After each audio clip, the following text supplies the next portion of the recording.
நம்ம கூப்பிட்டா கடவுள் வந்துருவாருன்னா நம்ம கூப்பிட தேவையில்லை. ஆனால் ஒரு சந்தோஷம் இருக்குல்ல. நம்ம முதல்வரோட ஃபோன் நம்பர் நம்மகிட்ட இருக்குன்னா அதில் ஒரு தைரியம் இருக்குல்ல, அடலே அப்படின்னு ஒன்று இருக்குல்ல. அதுக்கப்புறம் தான் இவர் என்ன ஒரு செவுத்து பக்கம் கூப்பிட்டு போயிட்டு சொன்னார், இந்த பாரு படத்தை வேணான்னு சொல்லி வெளியில் வந்துட்டா அதுவே ஃப்ளாப்புக்கு சமம், போராடு.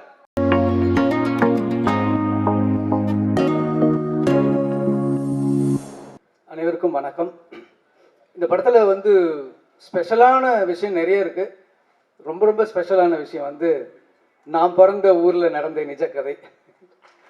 ஸோ ஒரு உண்மை சம்பவத்தை வந்து படமாக எடுத்திருக்காரு எனது நண்பர்.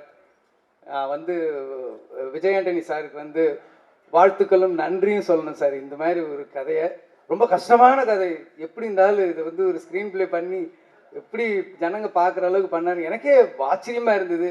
அதுவும் படம் கிளைமேக்ஸ் போகும்போதெல்லாம் எங்கேயாவது ஏதாவது பண்ணிடுவாருன்னு கோபமாக வேற இருந்தது. நல்ல வேலை, ரொம்ப பிரமாதமாக பண்ணிட்டாரு. அந்த பதட்டம் ஒன்று இருந்துட்டு இருந்துச்சு அந்த கிளைமேக்ஸ் போகும்போது. ரொம்ப நல்லா பண்ணியிருக்கீங்க சார். இங்கே நிறைய பேர் சொன்னார், நிறைய மியூசிக் டைரக்டர் இன்ட்ரடியூஸ் பண்ணியிருக்காருன்னு சொல்லி. விஜய் ஆண்டனி சார் இன்ட்ரடியூஸ் பண்ணும்போது நான் இப்போ அவர் கூட இருக்கேன். நாங்கள் ஆரம்பத்துலேருந்தே கூட இருக்கேன். உங்களை இன்ட்ரடியூஸ் பண்ணதுனால அந்த படத்தில் ஒரு பெரிய ஹீரோவே அவர் இழந்திருக்காரு. இது நிறைய பேருக்கு தெரியாது. அந்த ஹீரோ வச்சு அவர் பண்ணியிருந்தாருன்னா அவர் ரூட் வேறு மாதிரி போயிருக்கும். இப்போவும் இல்லை, இப்போவும் சூப்பர் தான். பட் சொல்கிறேன், ஒரு மியூசிக் டைரக்டரை இன்ட்ரடியூஸ் பண்ணணும், ஒரு டெக்னீஷியன் இன்ட்ரடியூஸ் பண்ணணும்னு நினச்சா அதுக்கு எதிராக யார் இருந்தாலும் அனுமதிக்க மாட்டார், அது ஹீரோவாக இருந்தாலும் சரி. அந்த மாதிரி ஆள் சசி சார். ஸோ அந்த படத்தில் நிறைய பேர் நல்லா பண்ணியிருந்தாங்க. அதில் வந்து அந்த சன்னா நடித்த கேரக்டர், அவங்களுக்கு பேரா பண்ண 2 பேர் எல்லாமே ரொம்ப நல்லா பண்ணியிருந்தீங்க. முக்கியமாக சுவாசிகா மேம் வந்து அவுட்ஸ்டாண்டிங். எனக்கு வந்து பால்மகேந்திரா சார் ஃபில்மில் ஷோபா மேம் பார்க்குற மாதிரி தெரிஞ்சுது. நான் ஏற்கனவே இந்த சாங்கை பார்த்ததுக்கப்புறம் போய் தியேட்டரில் போய் படம் பார்த்துட்டு இப்போ மறுபடியும் பார்க்கும்போது அவங்க சின்ன சின்ன ரியாக்ஷனுக்கெலாம் எனக்கு இப்போ கனெக்ட் பண்ணுது. அடடே, எவ்வளோ பர்ஃபார்மன்ஸ் பண்ணியிருக்காங்க. ஒரு என்ன சொல்கிறது, ஒரு அவமானத்தை, ஒரு பெயினை, அதில் வெரைட்டி ஆஃப் பெயின்ஸை வந்து அவ்வளோ அழகாக காட்டியிருக்காங்க.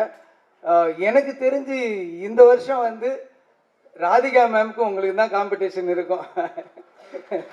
ஸோ அந்தளவுக்கு ரொம்ப பிரமாதமாக பண்ணியிருக்காங்க. நிறைய டெக்னீஷியன்ஸ் பண்ணியிருக்காங்க. சசி சாரை பற்றி சொல்லணுன்னா, எனக்கு முன்னாடி அவர் டைரக்டர் ஆகிட்டார்.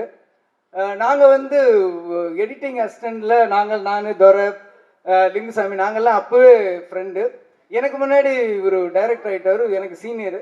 ஸோ ஒரு நாள் நான் இவர்கிட்ட ஏவிஎம்மில் சொன்னேன், சசி நான் வந்து புதுசாக படம் ட்ரை பண்ணலான்னு இருக்கேன் அப்படின்னேன். அப்போ நான் அசிஸ்டன்ட் டைரக்டர். சரின்னு சொல்லிவிட்டு ஆல் தி பெஸ்ட் அப்படின்னு சொல்லிட்டு போயிட்டார். இவரும் ஸ்டாண்ட்லேயும் போனாங்க. போய் கொஞ்சம் தூரம் வண்டி நிறுத்தினார், ஸ்கூட்டரை நிறுத்திட்டு என்னை கூப்பிட்டாரு. கிட்ட போனோன்னே என்கிட்ட சொன்னார், வேலையை விட்டுட்டு டைரக்ஷன் சான்ஸ் தேடுற, பணத்துக்கு கஷ்டப்படுறாத, பசியோடு மட்டும் இருந்துடாத. ஸோ எப்போ உனக்கு பிரச்சனைனாலும் எனக்கு ஒரு ஃபோன் பண்ணு, நேரில் வந்து பாரு, நான் பண உதவி பண்ணுறேன் அப்படின்னு சொன்னார்.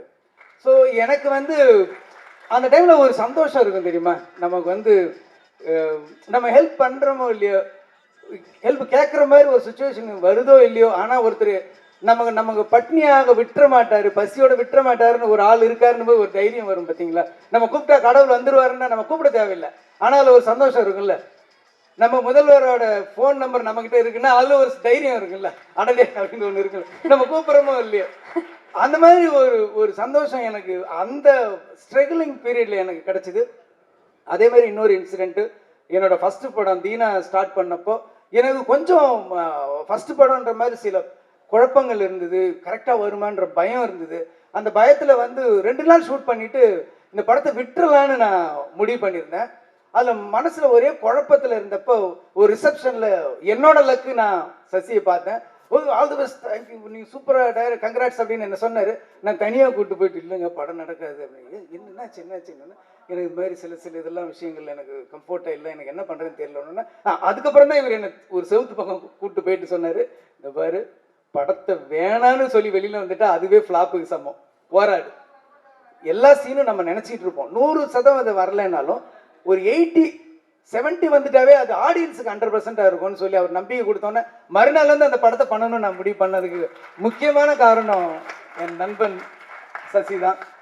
இந்த படத்தை ரொம்ப நல்லா பண்ணியிருக்காரு. பிரமாதமாக வந்து நிறைய விஷயங்கள் இருக்குது. நான் வந்து இதை இதை இதை பாராட்டணும்னா இதோட கதையை சொல்லிவிடுவேன். நான் கூட நினச்சேன் சரண் சார் வந்து கதையதே சொல்லிடுவாரோ அப்படின்னு சொல்லி நினச்சிக்கிட்டு இருந்தேன். அதனால் இதை வந்து படத்தை பார்த்துட்ட பிறகு நம்ம பேசினா இன்னும் நிறைய இருக்கும்.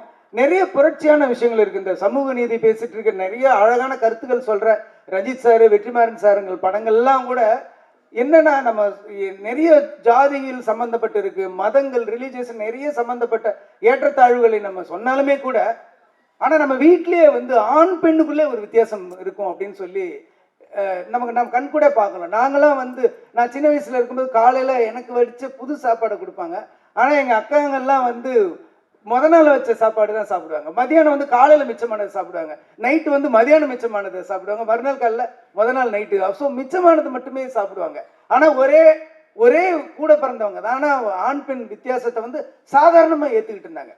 ஒரு பெரிய புரட்சியான ஒரு விஷயம் வந்து ஆண்களை எவ்வளோ சீக்கிரமாக அடையுது, அது பெண்கள் எவ்வளோ போராடி கஷ்டப்பட்டு வர வேண்டியது இருக்குது அப்படின்னு சொல்லி ரொம்ப பிரமாதமாக பண்ணியிருந்தாரு.